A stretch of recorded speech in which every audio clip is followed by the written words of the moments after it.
Donc ce qu'il faut dire, c'est que moi la question que j'aimerais poser à nos invités, c'est est-ce qu'on est aujourd'hui, nous, femmes françaises, le pays où l'avortement est le plus accessible, et on sait les difficultés que certaines femmes en France peuvent avoir pour avorter. On est le pays numéro 1 dans le monde dans l'accès à l'IVG. Donc est-ce qu'on est conscient de ça, nous, en tant que femmes, de ce droit qu'on a acquis grâce aux luttes des 343, grâce à Simone Veil, grâce à Gisèle Halimi? Est-ce qu'on a conscience chaque jour qu'en France, on a accès à la contraception et à l'IVG? Non, clairement pas. On n'a pas beaucoup de gratitude pour le travail qu'ont fait les femmes avant. Et quand j'entends encore des filles qui me disent « Non, mais moi, je veux pas dire, je suis pas féministe, hein, mais nanana », écoute ma fille, si t'es pas féministe, porte pas de pantalon, parce qu'il y a des meufs qui se sont battues pour qu'on puisse porter des pantalons. Si t'es pas féministe, n'achète pas d'appartement, parce que sinon t'aurais pas le droit s'il y avait pas des meufs qui s'étaient battues pour le droit à la propriété. Et ça aussi, et je pense effectivement qu'il manque une culture féministe en fait dans l'éducation nationale. Enfin, en fait, à l'école, ça on devrait nous rabâcher la tête. On devrait sortir. Enfin, moi je me rappelle de Clovis et je sais pas ça, donc je veux dire, il y a un problème. Hein. Oui, c'est vrai que Clovis, on nous a pas mal bassiné. Hein. Ouais, Clovis, il nous a saulés celui-là. Oui, tu sais gravé, machin. C'est vrai, ça. C'est à très juste titre, il nous manque une éducation féministe, puisque finalement, et ça rejoint ce qu'on disait tout à l'heure, par rapport à la transmission, c'est pas, il n'y a pas qu'un rôle dans la famille, il n'y a pas qu'un rôle dans l'intimité, il y a aussi un rôle à jouer dans les États, dans nos États. J'avais justement une petite question comme ça. Comme on parle de féminisme, c'est quoi, en un mot pour vous, justement, qu'est-ce que c'est qu'être féministe? Puisqu'aujourd'hui, il y a quand même le débat encore sur « bah non, je ne suis pas féministe, si, moi je le suis ». Il y a des gens qui... C'est encore difficile des fois d'affirmer le fait d'être féministe, alors que finalement, c'est doit être quelque chose qui... moi, je n'ai pas envie de me considérer comme, justement, un sexe dominé, donc je ne vois pas pourquoi je ne serais pas féministe. Quelle est votre définition, quelle est votre propre définition à vous? Moi, je suis... Oui, c'est celui-là qui ne marche pas. Non. Pour une chanteuse, ça la fout mal de ne pas savoir allumer un micro, je ne voudrais pas dire. Mais franchement, je ne sais pas ce qu'il a. Je n'ai pas trouvé le bouton. Certains ne trouvent pas le clitoris. Moi, je n'ai pas trouvé le bouton du micro. C'est très phallique. Hein. Oui, c'est très, très phallique, mais c'est les hommes qui ont inventé. Moi, j'aurais fait une vulve. Ouais. C'est tout. Mais je me sens pas de place assez grande pour moi, excusez-moi, et pour toutes les femmes que je vois.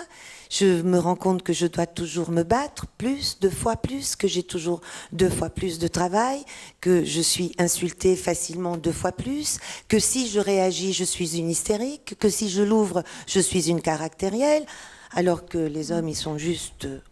super viril. C'est vrai, toi, donc Lio, que voilà pourquoi je suis féministe. Je n'aime pas les istes, je n'aime pas les ismes. Je préfère être simplement une femme à l'aise ici avec tout le monde. Et toi, tu as eu le courage de toujours parler d'ailleurs, même quand c'était pas forcément à la mode de parler de féminisme. Et c'était toujours la première. C'est pas une question de mode. Moi, je me sens féministe depuis tout le temps et j'ai tellement de reconnaissance pour les femmes avant moi, pour ma mère déjà. J'aime profondément ma mère, même si je me prends la tête avec elle et que je trouve que franchement, des fois, elle n'a pas été à la hauteur. Moi non plus. C'est comme ça. Et je l'aime, ma mère. Voilà. Et je sais que le premier endroit de ce monde que j'ai connu, c'est un vagin. Et il était chouette, ce vagin. Je l'ai aimé. Donc je suis féministe parce que j'ai pas une place simple. Et j'aimerais tellement. Et je suis féministe parce que j'ai fait 6 enfants, dont 4 filles, et que j'ai envie qu'elles soient jouissantes, joyeuses, à l'aise, bien ici dans leur pompe. Voilà pourquoi je suis féministe. Merci, Lio. J'avais envie de poser une question justement sur... dans le féminisme actuel, il y a beaucoup de nouveaux débats ou de débats qui sont plus en avant que d'autres, surtout la remise en question de la binarité. Et il y a un très beau texte de toi, Dora, qui parle justement de ça. C'est un texte qui, le titre, c'est « L'art d'être une femme », c'est ça ? Et ça m'avait beaucoup touchée, et tu commençais par dire qu'est-ce que c'est qu'être une femme ? Est-ce qu'être une femme, c'est d'avoir un sexe de femme ? Est-ce biologique ? Est-ce une construction culturelle ? Est-ce spirituel ? Est-ce qu'on peut avoir une âme de femme ? Et voilà, tu continuais comme ça avec des très beaux textes, et tu terminais par dire « Et dans un même temps, nous vivons une révolution du genre où l'on peut transitionner du masculin au féminin et vice-versa. Alors dans un monde où les femmes réclament leurs droits, dans un monde où l'on peut changer de sexe, que veut vraiment profondément dire être une femme ?» Et je trouve que c'était très très beau. Est-ce que tu peux justement développer un peu ta pensée ? Moi, c'est une question que je me pose tous les jours. Ça veut dire quoi être une femme ? En quoi je me sens femme ? Est-ce que je me sens être une femme ? Je ne sais même pas si je me sens être une femme. J'ai l'impression que je suis un humain avec une âme. Et pour moi, être une femme aujourd'hui, c'est que de la contrainte. Enfin, pour moi, être une femme, c'est tout ce qu'on m'envoie dans la gueule qui fait que je ne suis pas quelqu'un de libre, en fait. Être une femme, aujourd'hui, c'est ça, parce que je ne sais pas trop ce que c'est, parce que je me rends bien compte qu'il y a des femmes qui sont très différentes de moi, qui ont des goûts différents de moi. Enfin, je comprends pas très bien ce que c'est qu'être une femme, et j'ai l'impression que souvent, on passe à côté du débat, parce que le vrai débat, c'est peut-être ça. Est-ce que ça existe être une femme ? Est-ce que ça existe être un homme ? Et dans ce cas-là, comment on transitionne de sexe ? Comment on s'affirme ? Comment on a le culot de dire qu'on est une femme ou un homme ? Lorsque, si c'est que de la contrainte, enfin je sais pas, en fait je suis embrouillée moi-même dans cette pensée qui est pas claire, que personne définit très clairement, et du coup dans tous ces... Enfin, on parle beaucoup de genre et de transition, et moi ça me pose énormément de questionnements auxquels j'ai pas de réponse. Quand il y a des hommes qui deviennent des femmes, officiellement, publiquement, sur leur carte d'identité, je me demande ce que ça veut dire pour eux d'être une femme. Parce que si moi-même, je ne sais pas ce que c'est, si les femmes ne sont pas capables de dire ce que c'est qu'être une femme, est-ce que des gens en transition peuvent, eux, le dire ? Enfin, moi, ça me pose énormément de questions qui sont extrêmement tabous. Et je suis quelqu'un de tabou sur ce type de sujet, parce qu'il y a des sujets auxquels on ne peut pas toucher, parce que la bien-pensance de gauche fait qu'on ne peut plus dire grand-chose, même si je suis de gauche. Donc, voilà. Pour moi, il y a un sujet... sensible, tabou, qui touche même à la spiritualité, parce que dans ce cas-là, si on devient une femme, si on s'incarne en tant que femme et que on devient une femme dans le ventre de sa mère, et que quand on passe la porte de la vie, on a un sexe de femme, enfin qu'est-ce que ça veut dire ? Je sais pas, voilà. Et c'est vrai que, en tout cas, moi je pose les mêmes questions, et je pense que beaucoup de monde aussi se pose ces mêmes questions, parce qu'on est en train de réinventer. En fait, la société n'est pas prête, et on doit réinventer. C'est pas on veut changer de code et on sait quels sont les nouveaux. On est en train justement de créer des nouveaux codes, de réinventer de nouveaux codes, et ils sont pas là encore. En fait, il faut les discuter, et je pense qu'on manque de discussion.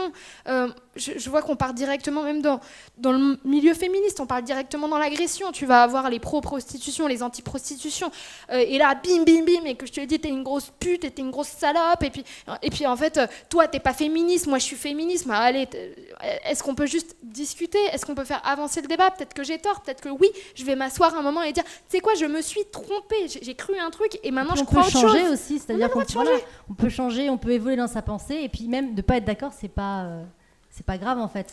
Moi, je veux bien proposer une base de débat qui est que le réel doit avoir lieu. Après, on décide de notre réel, mais par exemple, je ne sais pas si vous êtes très enclin à adorer le transhumanisme. Moi, je trouve qu'on n'est même pas encore humain. C'est vrai. Donc, je ne comprends pas très bien. Alors après, pour ce débat de sexe, je vais vous poser une question. Conchita Wurst, il est belle, elle est beau, il ou elle est beau. C'est idiot, non, tout ça ? Je pense que quand même, on est, d'une certaine manière. Après, on décide. Mais je pense que le réel a lieu et que c'est bien de se pencher dessus sans peur, et sans peur d'être rétrograde. Et un sexe de femme, il y a un utérus derrière. L'homme, c'est une gonade, c'est une monade, c'est un dieu, c'est un. La femme, c'est le corps, c'est l'accueil, c'est le deux. Alors, tu aimes la spiritualité, moi j'aime aussi. Et la numérologie, mais de la Kabbale. Alors, on parle d'altérité. L'altérité demande au moins deux, non ? Donc, moi, dans cette compétence, ce que je voudrais aller au-delà, c'est, Pour moi, il n'y a pas de mystère. Et je veux vraiment dire ça, je ne suis pas en train de parler de la mère catholique, je ne suis pas en train de parler de la mère mariée, je ne suis pas en train de parler de devoir être mère et que c'est bien d'être mère. Je dis que c'est une puissance et une compétence que les femmes ont dans leur utérus. Et que ça dit quelque chose que je trouve formidable parce que le corps m'intéresse, parce que le corps est toujours mis sous contrainte et vraiment maltraité par les religions. Toutes les religions monothéistes, toutes, sacrifient le corps, ne veulent pas du corps. Le corps, c'est notre manière d'être à ce monde.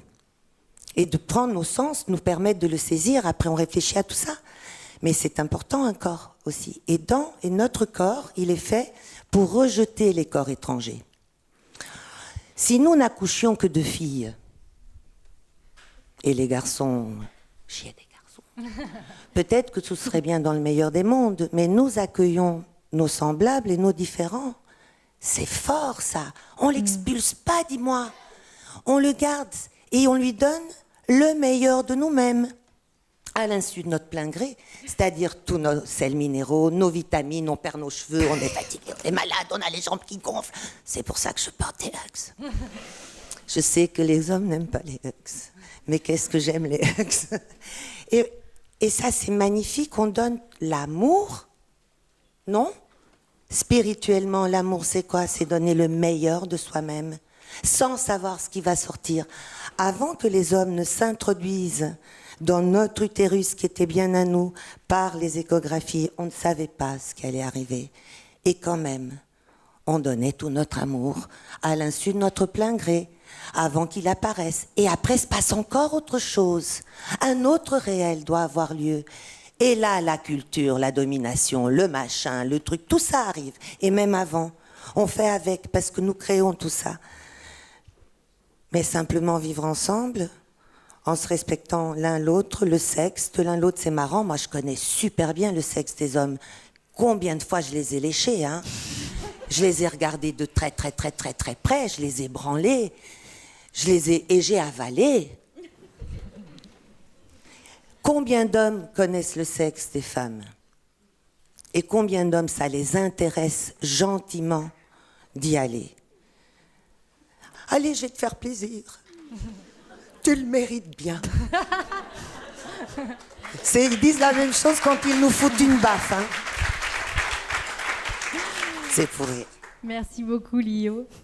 Est-ce que tu voulais rajouter quelque chose peut-être ? Parce qu'on allait passer à l'interview basique, mais je te sentais prête. Non, je pense qu'il y a quelque chose de très vrai dans cette idée de réel et de revenir à la biologie. Je sais que c'est assez mais tabou. Pas d'y rester, la dépasser ensuite. Oui, la dépasser ensuite. Accepter le réel. Oui, accepter le réel. Y penser un peu.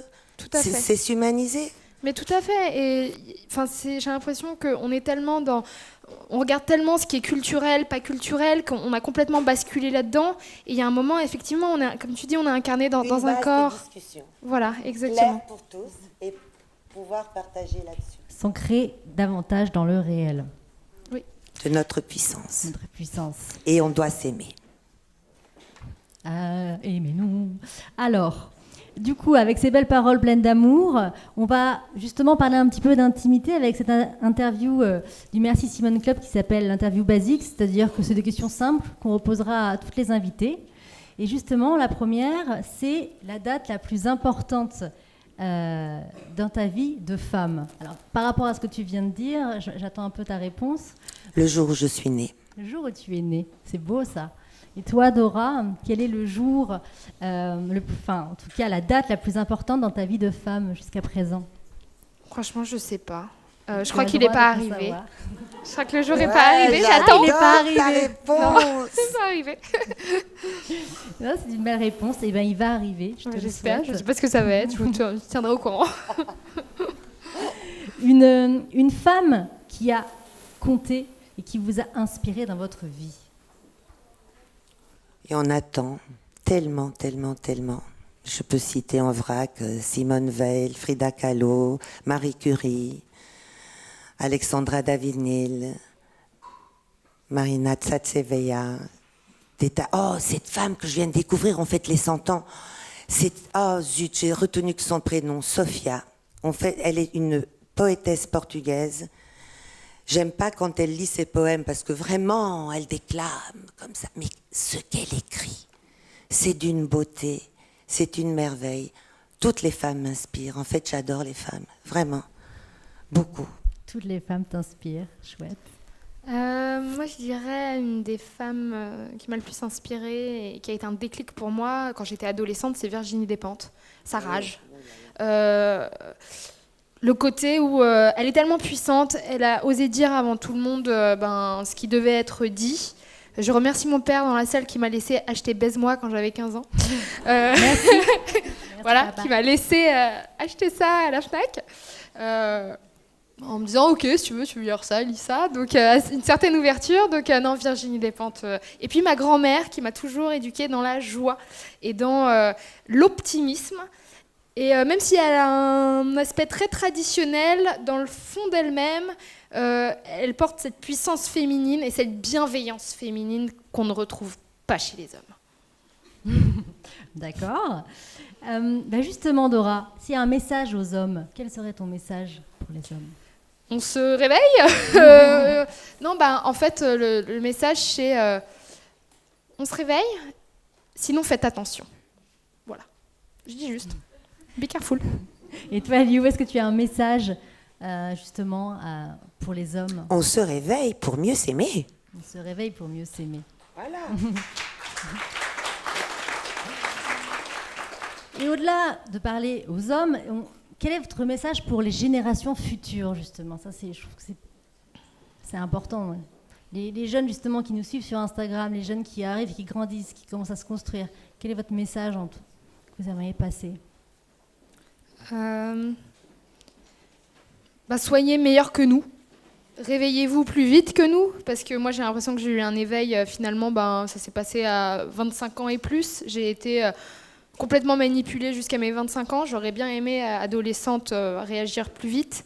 Ne pas souffrir autant aussi, tout simplement ne pas souffrir autant. Et puis moi mon message, c'est vraiment d'oser, de ne pas avoir peur d'être en colère, parce qu'en fait, on a le droit d'être en colère après quand on voit tous ces chiffres. Enfin, en fait, faut être une folle dingue pour pas être en colère. En fait, faut avoir fait du yoga pendant 200 ans. Enfin, je comprends pas bien en fait. Donc voilà. Merci. La rage de Dora. Oui, j'adore. Et toi, Liu, est-ce que tu as justement un message pour les nouvelles générations ? Quel serait ton message ? Osez demander et camper sur vos positions. Soyez fortes et ensemble, n'oubliez pas. Je trouve qu'on est tellement plus forts ensemble. C'est ça que je voudrais vous dire. Connectez-vous vraiment, mais aussi dans la rue. Et aussi tous les jours. Tous les jours, il y a quelque chose à faire pour être quelqu'un et pour être la femme qu'on veut être et partager ça. C'est ça que je voudrais. J'y crois quand je vois des filles comme ça. J'y crois à fond. Moi, je veux bien rajouter quelque chose. Parce que j'ai l'impression d'être une potiche de... Ma chérie, parle. Parle, Warda, Excusez-moi. Non, ce qu'il faut dire, c'est essayer de vous libérer des pressions visibles et invisibles. J'aime bien répéter tout le temps les mêmes choses. Pour réfléchir, est-ce que je fais ça pour moi ou pour quelqu'un ? Et est-ce que ça me rend heureux ? Et c'est comme ça que nous, les femmes, avec les hommes des fois, on fait évoluer la société, parce que c'est vous qui changez la société tous les jours et qui faites évoluer les choses. Donc est-ce que c'est une pression visible ou invisible ?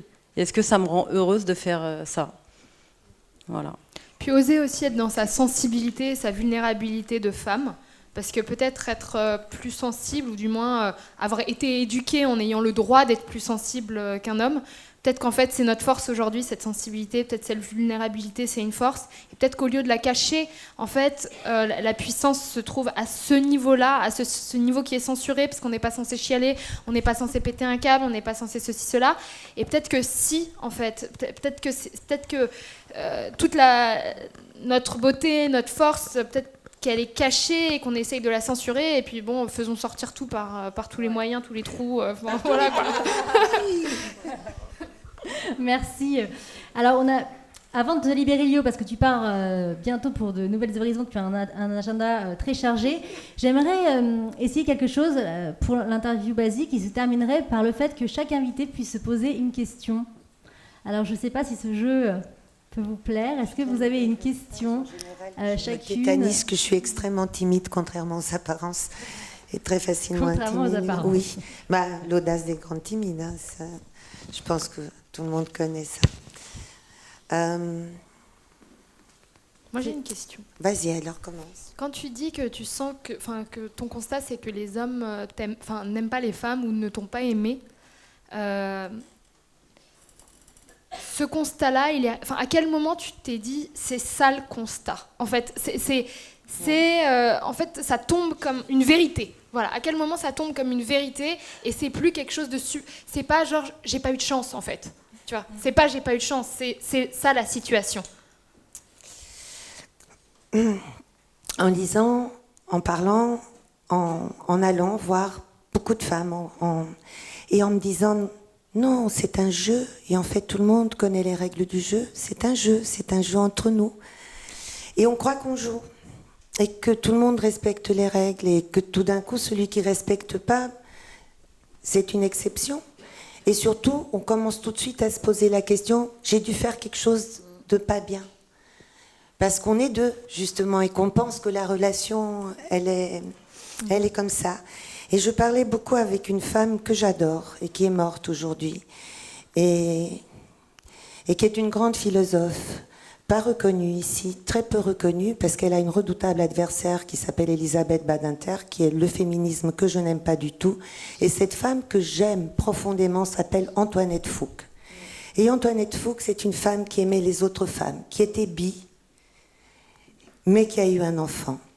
Antoinette ne pensait pas qu'il fallait choisir entre être une grande intellectuelle, quelqu'un qui pensait, et être mère. Elle ne pensait pas ça, comme Annie Ernaux ne pense pas ça, comme Marie Dariussec ne pense pas ça. Moi, je fais partie des non-beauvoiriennes. Alors c'est marrant ici, mais je viens ici parce qu'en voiture, Simone aussi. Hein. Disons que Simone n'est pas ma grande inspiratrice. Elle est la grande inspiratrice d'Elisabeth Badinter, qui est vraiment tellement contre le père qu'elle n'est pas encore sortie de sa braguette. Et ça me dérange beaucoup. Et elle n'aime pas les femmes. Et Antoinette, oui. Et je conseille vraiment. Donc c'est elle qui a écrit Le deuxième sexe. Et il y a deux sexes, pardon, et pas le deuxième sexe. Justement, il y a deux sexes, pareils, égaux, qui doivent pouvoir vivre ensemble. Et elle a pensé, elle a émis des hypothèses. Elle a toujours aimé les femmes. Elle n'est pas pour le mouvement de libération de la femme qui n'existe que dans la tête des hommes, parce que moi je connais des femmes plurielles, différentes. Elle, c'était le mouvement minuscule de libération minuscule des femmes, toutes les femmes, ensemble, en mouvement. Elle a écrit des livres magnifiques. Le premier livre sur les violences conjugales, en 1976, Ne crie pas si fort, les voisins vont t'entendre. C'est une femme qui a été à la pointe de tous les combats et elle disait, ils ne nous aiment pas, Lio, vous ne voulez pas comprendre. C'est bien, vous jouez, amusez-vous beaucoup, mais ils ne nous aiment pas parce qu'il y a quelque chose qu'ils veulent et qu'ils n'ont pas et qu'ils ne reconnaissent pas. C'est leur envie d'utérus. C'est notre création. Et tant qu'ils ne reconnaîtront pas notre puissance et notre compétence, ils nous le feront payer. Et pour nous rendre grâce de donner la vie, de la porter et tout ça, il faut qu'ils nous reconnaissent. Reconnaissons. Sinon, voilà, on ne nous reconnaît pas dans notre puissance. Et tout d'un coup, ça m'est tombé dessus comme la misère sur le monde. Après plusieurs essais, j'ai dit nom de Dieu. Et ne nous aime pas.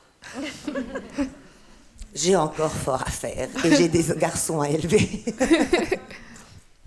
Merci et beaucoup. Je ne me rase plus aussi. Ça, c'est quand même une très bonne chose. Merveilleux confort. Bravo Léo, merci. Je viens de regarder l'heure, il faut que tu files. Il faut que je Il file. est 20h30. Alors le débat n'est pas fini, mais on pouvait applaudir Léo qui va nous quitter. J'ai adoré être là avec vous. Merci. Bravo, merci.